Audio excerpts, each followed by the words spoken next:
Kantor Desa Pengambengan didatangi puluhan warga Rabu 28 September. Kedatangan mereka guna mengawal salah seorang perwakilan warga yang memprotes berdirinya pabrik limbah B3 di wilayah mereka. Selain itu, mereka juga ingin mengetahui sejauh mana sikap pemerintah desa dalam menyikapi protes warga selama ini, apalagi pembangunan dinilai tidak melalui sosialisasi, bahkan lokasinya berdekatan dengan rumah ibadah warga. Kedatangan warga tersebut dipicu adanya pemanggilan salah satu perwakilan warga untuk melakukan mediasi dengan pihak pabrik B3.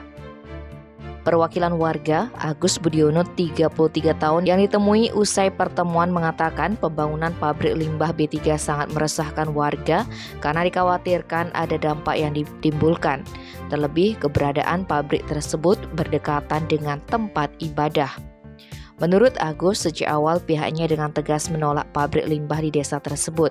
Dia meminta kepada pihak desa memperjelas dokumen perizinan pembangunan pabrik limbah milik PT BMS. Pihaknya berharap pembangunan pabrik limbah B3 yang sudah berjalan agar tidak dilanjutkan alias ditutup.